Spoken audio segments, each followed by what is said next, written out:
Hello दोस्तों, स्वागत है आप सभी का आपके अपने चैनल बेसिक नॉलेज में। तो कैसे हैं आप लोग? आशा करते हैं मस्त है, स्वस्थ है, पढ़ाई बहुत जबरदस्त कर रहे हैं। दोस्तों आज के वीडियो क्लास 9 के विद्यार्थी बहुत ही महत्वपूर्ण जो अभी बोर्ड एग्जाम देने वाले हैं। जी हाँ, आज बहुत ही महत्वपूर्ण सवाल देंगे 9 क्लास का, और इसमें से आप लोग बोर्ड एग्जाम में जरूर सवाल देखने को मिलेंगे। तो एक भी क्वेश्चन, एक सिंगल क्वेश्चन मिस मत करना, क्योंकि दोस्तों इसमें से क्वेश्चन जरूर बने एग्जाम में, और जो आप मान लो मिस कर देते हो तो फिर वही एग्जाम, अगर वही क्वेश्चन एग्जाम में आ जाता है तो फिर दिक्कत हो जाएगा ना। चलिए, हर एक चीज को धमाकेदार तरीके से समझा भी देंगे और धुआंधार तरीके से आप लोग एग्जाम भी जाएगा। बस चैनल में बने रहो, सब्सक्राइब कर लो, ज्यादा से ज्यादा दोस्तों बच्चों को शेयर कर दो ताकि सभी बच्चों को लाभ मिले। और आप प्लीज अभी तक सब्सक्राइब नहीं हो तो कर लो, ताकि हर एक वीडियो का नोटिफिकेशन मिल सके और आप लोग वीडियो को देख पाओ। जिस पर पिछली बार विद्यार्थी आप लोग सिर्फ 10 से 12 दिन पढ़ करके फोड़े थे, आप लोग भी फोड़ोगे इस बार, मतलब अच्छा नंबर लाओगे। पहला सवाल देखिए क्या दोस्तों, कि त्वरण का ऐसा मतलब क्या है। बहुत महत्वपूर्ण सवाल है, ऐसा यूनिट ऑफ एक्सीलरेशन। तो त्वरण का ऐसा मतलब दोस्तों है मीटर प्रति सेकंड स्क्वायर, याद रखना। ठीक है, याद रख लेना। त्वरण का ऐसा मतलब क्या होता है, मीटर प्रति सेकंड स्क्वायर। वही अगर बोलता कि वेग का ऐसा मतलब क्या होता है, तब होता है दोस्तों मीटर प्रति सेकंड। याद रखना, त्वरण का ऐसा मतलब होता है मीटर पर सेकंड स्क्वायर, और वेग का होता है मीटर प्रति सेकंड। तो यहाँ पर क्या हो जाएगा, त्वरण का मीटर प्रति सेकंड स्क्वायर, यानी कि ऑप्शन नंबर सी परम सत्य उत्तर हो जाएगा। अगला सवाल है, वेग में परिवर्तन की दर है। वेग में परिवर्तन की दर को क्या बोलते हैं, यानी कि वेग मतलब v और बटा परिवर्तन की दर मतलब समय, v/t को बोलते हैं एक्सेलरेशन, यानी कि त्वरण। तो याद रखना, वेग में परिवर्तन की दर को त्वरण बोलते हैं। वही वही आप लोग अगर बोलता विस्थापन में परिवर्तन की दर तो उसको वेग बोलते हैं।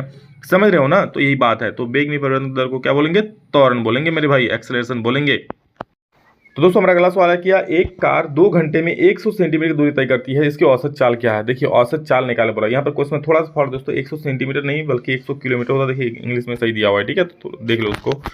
तो औसत चाल बराबर होता है कुल दूरी बटा कुल समय। याद रखना, औसत चाल बराबर क्या होता है, कुल दूरी बटा कुल समय। कुल दूरी कितना है तो सर 100 किलोमीटर है। कुल समय कितना है तो सर 2 घंटा है। काट दो, 2 5 10, 50 बार में कट जाएगा, यानी कि 50 km प्रति घंटा, 50 किलोमीटर प्रति घंटा हम लोग का इसका सत्य परम सत्य उत्तर हो जाएगा, ऑप्शन नंबर बी। ठीक है, अगला सवाल देखो क्या बोल रहा है, 2 kg द्रव्यमान वाली वस्तु को 5 मीटर प्रति सेकंड की दर से त्वरित करने में कितना बल की आवश्यकता होगा। तो पहले देख दिया, लिख लो क्या क्या दिया हुआ है। द्रव्यमान दिया है 2 kg, तो m बराबर सर लिख दिए 2 kg, सही है, बहुत बढ़िया। और क्या दिया, त्वरण दिया, त्वरण को बोलते हैं ना ए बराबर कितना दिया, 5 मीटर पर सेकंड स्क्वायर। आपको निकालना क्या है कि बल की आवश्यकता कितनी होगी। तो बल मतलब फोर्स, मतलब F बराबर M into A, M A हो गया। एम कितना है, 2 है, ए कितना है, 5 है, 2 5 कितना हो जाएगा 10, और इसका हो जाएगा न्यूटन, 10 न्यूटन आपका आंसर हो जाएगा, जो कि ऑप्शन नंबर देख लो बी सही है। समझ गए? इतना ही आसान एग्जाम में पूछेगा, समझ रहे हो? तो बस आपको समझने की जरूरत है, इसलिए कह रहा हूँ कि चैनल को सब्सक्राइब करके रख लो, ताकि हर एक चीज़ को आप समझ सको। कोई वीडियो अपलोड करो तो उसको आप लोग मिल पाए आप लोग को। चंद्रमा की सतह पर किसी वस्तु का भार पृथ्वी की सतह पर उसके भार का कितना गुना होता है। बोले चंद्रमा की सतह पर किसी वस्तु का भार जो होता है पृथ्वी की सतह पर उसके भार का कितना गुना होता है, तो वो दोस्तों 1/6 गुना होता है। याद रखना, मान लो अगर पृथ्वी पर किसी वस्तु का बल भार 60 न्यूटन है, भार को ऐसा तो न्यूटन होता है, तो चंद्रमा पर कितना हो जाएगा, उसका 1/6 गुना, किसका, 60 का 1/6 गुना, यानी कि वहां पर माल बोल सकते हो 10 न्यूटन ही सिर्फ होगा। मतलब कितना हल्का होगा समझ रहे हो, चंद्रमा में 1/6 गुना, बहुत अपने आप को हल्का महसूस करोगे। ऑप्शन नंबर डी सही हो जाएगा। धनुष की तनित डोरी में कौन सी ऊर्जा संचित हो। धनुष का जो डोरी तान के रहता है उसे मारने के लिए भड़ाक से, तो कौन सा ऊर्जा रहता है भाई, स्थितिज ऊर्जा रहता है, क्योंकि वो स्थिर है। स्थिर पानी पाथर काटे, वो क्या धनुष है, एकदम पूरा तान के खींचे हुए एकदम तीर को। तो इसमें क्या है, स्थित ऊर्जा है, जैसे छोड़ोगे भड़ाक से मारेगा। तो ये हो जाएगा आप लोग क्या, स्थित ऊर्जा हो जाएगा, यानी कि ऑप्शन नंबर ए बिल्कुल सही उत्तर हो जाएगा। अगला सवाल देखो, किसी वस्तु का वेग दोगुना कर दिया जाए तो उसकी गतिज कितनी होगी, गतिज कितनी हो जाएगी। बोला किसी वस्तु का वेग अगर दोगुना हम कर दें, ठीक है, वेग मतलब भी को, तो उसका गतिज ऊर्जा कितना हो जाएगा। देखो गतिज ऊर्जा होता है हाफ एम भी का स्क्वायर, तो हाफ हो जाएगा, एम तो एम ही रहेगा, और भी कितना हो जाएगा, इसका डबल हो जाएगा, 2v का स्क्वायर हो जाएगा। तो भाई इसका स्क्वायर करोगे तो देखो मैं यहाँ पर लिखता हूँ क्या हो जाएगा, 2 का स्क्वायर 4 हो जाएगा, ठीक है, तो हाफ एम तो रहेगा ही, कोई दिक्कत नहीं है, और यहाँ पर हो जाए 4v का स्क्वायर। 4 को पहले आप निकाल दोगे तो क्या हो जाएगा, हाफ एम बी स्क्वायर, इसको आप ऐसे लिख सकते हो 4 इंटू हाफ एम भी, कितना गुना हो गया, 4 गुना हो गया।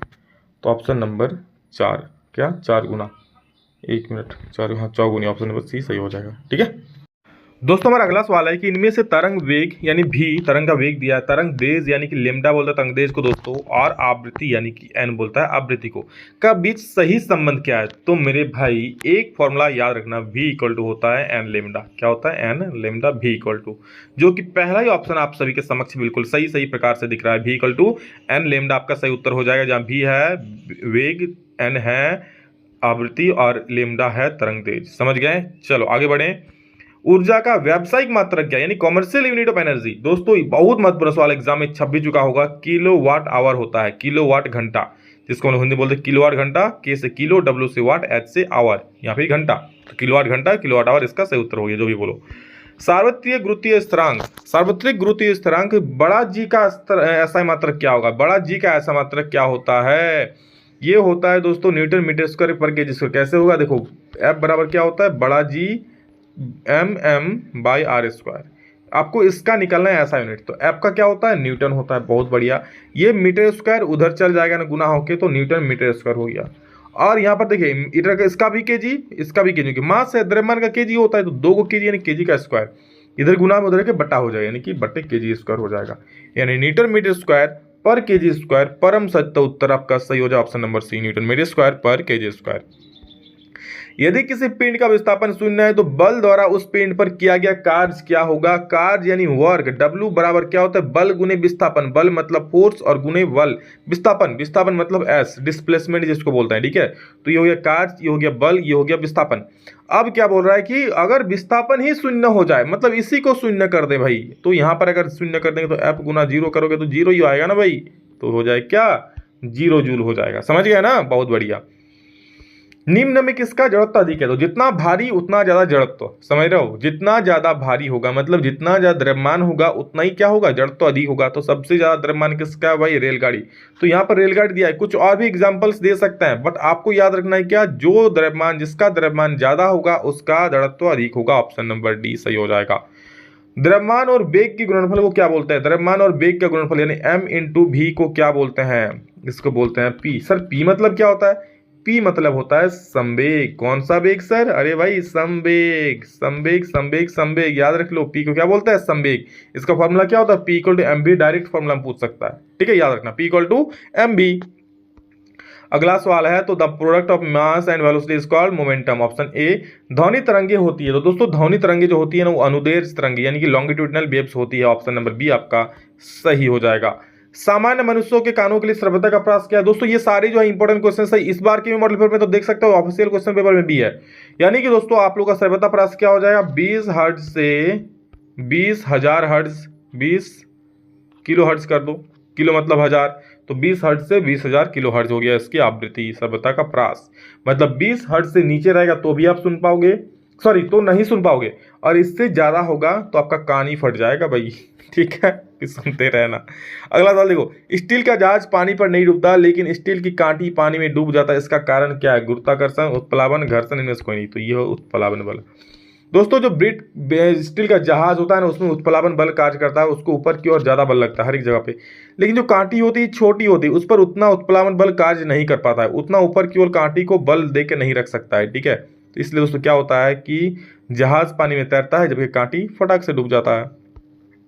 संवेग परिवर्तन की दर समानुपाती होती है, याद रखना, संवेग परिवर्तन की दर आरोपित बल के समानुपाती होता है, और इसे न्यूटन का कौन सा नियम बोलता है? कमेंट करके जरूर बोलना। हर एक बच्चा, जो विद्यार्थी इस वीडियो को देख रहे हो, कमेंट करके जरूर बोलना कि संवेग परिवर्तन की दर समानुपाती होती है। किसके समानुपाती होती है? तो मैंने कह दिया आरोपित बल के समानुपाती होता है। ये न्यूटन का कौन सा नियम बोलता है? कमेंट करके जरूर बोलना, महत्वपूर्ण सवाल है। ठीक है, जरूर बोलना कौन सा नियम बोलता है, पहला नियम, द्वितीय नियम, तीसरा नियम। तत्व का एक उदाहरण, तत्व कौन है भैया? तो हमारा प्यारा प्यारा ऑक्सीजन, जिसको आप लोग सांस के रूप में ग्रहण करते हो, मतलब मैं भी करता हूँ यार, सब करता है, जीव जंतु जानवर सब करते हैं। तो ऑक्सीजन एक तत्व है, वो जिसको ऑक्सीजन को O2 बोलते हैं। ठीक है, एक मोल बराबर होता है, एक मोल में कितने कण होते हैं? दोस्तों देखिए ये जो न्यूमेरिकल्स है ना, इस पर एक स्पेशल वीडियो आएगा, क्योंकि न्यूमेरिकल्स आप लोग सवाल रहेंगे ही रहेंगे। जो ये मोल नंबर हो गया, द्रव्यमान हो गया, फिर मोल निकलना हो गया, मोलर मास निकलना हो गया, सारे पर एक भी डेडिकेटेड वीडियो आएगा, उसको जरूर देखना आप लोग। ठीक है, न्यूमेरिकल का क्या होगा उसमें, जितना भी न्यूमेरिकल रहेगा आप लोग का साइंस का सारा चीज हम बता देंगे। ठीक है, तो ऐसा भी याद रख लो, एक मोल किसके बराबर होता है? 6.02 × 10⁻23 कण के बराबर होता है। ऑप्शन नंबर ए सही हो जाएगा। सही है, आगे बढ़ो। 20 नंबर क्या बोल रहा है? ऑक्सीजन का सही इलेक्ट्रॉनिक विन्यास निम्न में से कौन है? ऑक्सीजन का सही इलेक्ट्रॉनिक विन्यास, तो सबसे पहले ऑक्सीजन का आप परमाणु संख्या तो बोल लो। ऑक्सीजन का परमाणु संख्या कितना होता है? 8 होता है। 8 को आप कैसे लिख सकते हो सर? 8 को लिखेंगे पहला कक्ष में 2 होता है, उसका कितना बचा? 6 ही तो बच रहा है, यानी 2,6 आपका सही उत्तर हो जाएगा। सही है, आगे देखो, प्रतीक कार्बन नीचे में 6 ऊपर में 12 से कार्बन की द्रव्यमान संख्या बताइए। द्रव्यमान संख्या दोस्तों हमेशा ऊपर वाला होता है। ऊपर वाला मतलब कौन, ये 12, ठीक है, ऊपर मत देखने लग जाना। तो दोस्तों ये होता है द्रव्यमान संख्या, ठीक है। ऐसे भी याद रखना, परमाणु संख्या से द्रव्यमान संख्या ज्यादा ही होता है, तो परमाणु संख्या कम हो जाएगा, द्रव्यमान संख्या ज्यादा हो जाएगा, जो कि है 12। ऑप्शन नंबर बी को मार दो गोली। और बढ़ जाओ आगे 22 में, यदि किसी तत्व का परमाणु क्रमांक ए तथा परमाणु द्रव्यमान जेड है तो उनके परमाणु उपस्थित न्यूट्रॉनों की संख्या क्या होगी। मेरा एक फॉर्मूला आप लोग याद रखना, क्या परमाणु द्रव्यमान क्या बोला, जेड, तो याद रखना परमाणु द्रव्यमान बराबर होता है प्रोटॉन की संख्या प्लस न्यूट्रॉन की संख्या। किसकी संख्या, प्रोटॉन की संख्या प्लस न्यूट्रॉन की संख्या, प्रोटॉन की संख्या प्लस न्यूट्रॉन की संख्या, ये हो गया परमाणु द्रव्यमान। यानी कि जेड बराबर हो गया प्रोटॉन की संख्या, यहाँ पर ए है तो ए मान लो, अब बराबर क्या हो जाएगा, न्यूट्रॉन की संख्या, ठीक है। प्रोटॉन की संख्या, अब सर ये तो परमाणु क्रमांक दिया है, ये प्रोटॉन थोड़ी दिया, याद रख लो प्रोटॉन की संख्या जितना होता है उतनी ही परमाणु संख्या होती है, याद रखना मेरी बात को, ठीक है। क्या बोले, जितना परमाणु क्रमांक होगा उसी को हम लोग प्रोटॉन की संख्या बोलेंगे, या फिर जो प्रोटॉन की संख्या होगा उसी को हम लोग परमाणु संख्या भी बोलेंगे। यानी कि परमाणु संख्या दिया ए तो प्रोटॉन की संख्या भी ये हो गया, तो ए लिख दिए। न्यूट्रॉन की संख्या निकालना है, एन बराबर, यहाँ पर प्लस है, सॉरी यहाँ पर प्लस है, तो एन बराबर क्या हो जाएगा, एन बराबर हो जाएगा जेड माइनस ए, जेड माइनस ए आपका परम सत्य उत्तर हो जाएगा। समझ में आई मेरी बात, चलो जेड माइनस ए, ऑप्शन नंबर डी सही हो जाएगा। अगला सवाल है, किस अवस्था में अणुओं की ऊर्जा अधिकतम होती है। तो ये आपको पहले भी मैं बोल चुका हूँ, जो गैसीय स्टेट है ना, गैसीय state, in which state the energy is if molecule is highest, तो गैसीय अवस्था में, ठीक है। गैस में देखो, गैस के कण हमेशा इधर उधर घूमते रहते हैं, हवा में इधर उधर इधर उधर इधर उधर इधर उधर इधर उधर घूमते रहते हैं। बोले सर कितना चीज खाई दे रहे हो, अरे भाई ये गैस गैस के कण है, समझ रहे हो। और ठोस तो ऐसा है, बिल्कुल शांत स्वभाव का बैठा रहेगा। द्रव में थोड़ा बहुत घूमेगा, द्रव देखते हो पानी थोड़ा बहुत घूमेगा, लेकिन गैस के कण भाई तबाही मचाएगा, बहुत ऊर्जा होती है उसमें। अगला सवाल है, 10 डिग्री तापक्रम बराबर होती है, तो 10 डिग्री सेंटीग्रेड मतलब होता है 10 में 273 जोड़ दो,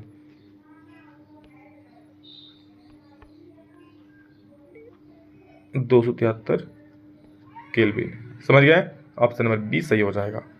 चलो आगे देखो जब भी सेंटीग्रेड से आप लोग को केल्विन में बदलना है तो 273 जोड़ देना, केल्विन से सेल्सियस में बदलना है तो 273 माइनस कर देना, बस इतना ही रूल है। निम्नलिखित में कॉपी में लिख देना, याद रह जाएगा, ठीक है।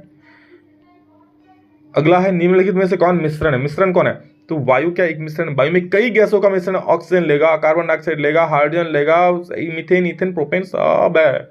मतलब ऐसा कोई गैस नहीं है जो वायुमंडल में नहीं है भाई, सभी गैसें मिक्सर है वायुमंडल में, ठीक है। चलो आगे देखो, तो वायुमंडल क्या मिश्रण हो गया।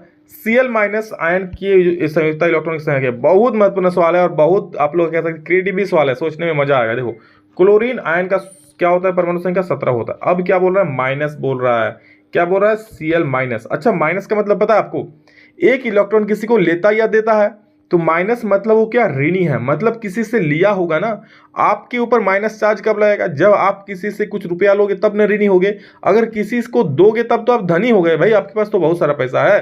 अगर किसी से आप लोगे तो आप ऋणी होगे, ऋणी मतलब माइनस चार्ज लगेगा, मतलब इसके ऊपर एक माइनस है, मतलब Cl एक इलेक्ट्रॉन किसी से लिया है, मतलब पहले 17 था, अब कितना हो गया, 18 हो गया। तो अब इसका इलेक्ट्रॉन विन्यास लिख दो, 2,8 10 हो गया और 1 8 18 हो गया, यानी 2 8 8 हो जाएगा। तो संयोजकता इलेक्ट्रॉन पूछा यहाँ पर, संयोजकता इलेक्ट्रॉन ये बाहरी कक्ष में कितना है, 8 है, तो ऑप्शन नंबर बी आपका सही हो जाएगा, समझ रहे हो। और परमाणु संख्या कितना हो जाए, 18 हो जाए, Cl माइनस का मतलब संख्या, टोटल संख्या, टोटल इलेक्ट्रॉन की संख्या, परमाणु संख्या टोटल इलेक्ट्रॉन 18 हो जाएगा और यहाँ पर 8 आपका बाहरी कक्ष में हो जाएगा। रदरफोर्ड का अल्फा कण प्रकीर्णन प्रयोग किसकी खोज के लिए उत्तरदायी था। दोस्तों रदरफोर्ड जो हुआ था वो परमाणु केंद्रक, बीच में जो नाभिक होता है उसके खोज के लिए जिम्मेवार है। गया था बीच में, टकरा के वापस चल गया था, टकरा के वापस चल गया था, तो इससे पता चला था बीच में कोई पॉजिटिव एनर्जी होती है। पॉजिटिव एनर्जी यानी कि परमाणु केंद्रक होता है, नाभिक होता है। अगला सवाल, 0.5 मोल H2O का द्रव्यमान क्या होगा। तो द्रव्यमान बोला है, मोल संख्या बराबर होता है दिया गया द्रव्यमान बटा मोलर द्रव्यमान। मोल संख्या कितना है, 0.5 है।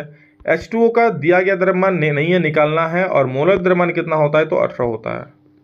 18 को गुना कर दो 5 से, 18 5 90, यानी 9 आंसर हो जाएगा, 9 ग्राम 9 ग्राम, ठीक है। और इसे न्यूमेरिकल में स्पेशल वीडियो लाऊंगा, चिंता मत करो, सारा चीज़ क्लियर हो जाएगा, क्रिस्टल क्लियर पानी हो जाएगा। निम्नलिखित में कौन कपड़ा गर्मियों में अधिक आरामदेह होता है। आप लोग जानते होंगे, आप लोग पहनते भी होंगे सूती कपड़ा गर्मी के दिन में। सिंथेटिक पहनोगे, सिल्क पकड़ोगे, पॉलिस्टर पहनोगे, ये तो बहुत ज़्यादा गर्मी लगेगा भाई, पहन नहीं पाओगे। निम्नलिखित मिश्रणों में से किसकी में से विलयन की पहचान करें, कौन विलयन है यहाँ पर? तो 30 का दोस्तों सही उत्तर हो जाए ऑप्शन नंबर जल। समुद्री जल क्या है? एक प्रकार का विलयन है। किनाल किरणें किसका पुंज है? तो ये दोस्तों प्रोटॉन का किरण पुंज होता है। और ये किनाल किरण जो होती है ना, धन आवेशित होता है। ऐसा ही पूछ सकता है, किनाल किरणें कौन आवेशित होता है, कौन आवेश होता है उसमें? तो उसमें धन आवेश होता है। ये प्रोटॉन का किरण पुंज है, ठीक है ना। तो 31 का सही उत्तर, ठीक है ना, ऑप्शन नंबर ए सही हो जाएगा। किस तत्व के परमाणु में 18 न्यूटन, किसी तत्व के परमाणु 18 न्यूटन है और 17 प्रोटॉन है, तो परमाणु संख्या परमाणु द्रव्यमान क्या होगा? तो परमाणु द्रव्यमान आपको निकालना है, तो प्रोटॉन की संख्या प्लस न्यूट्रॉन की संख्या, तो 18 प्लस 17 कर दो, मतलब 17 प्रोटॉन है और 18 न्यूटन है, कर दो 35। आपका उत्तर हो जाएगा ऑप्शन नंबर ए सही। बहुत आसान है।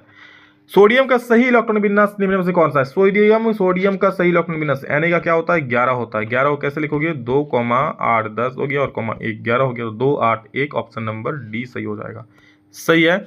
आगे बढ़ो 34 नंबर। 1.8 H2O की अणुओं की संख्या है दोस्तों, ये न्यूमेरिकल है, इसको याद रखना। ये हो जाए 6.022, ठीक है, 6.022 × 10⁻22 आंसर हो जाएगा इसका। मैं आप लोगों को सॉल्व बाद में जब न्यूमेरिकल कराऊंगा तो करा दूंगा, ठीक।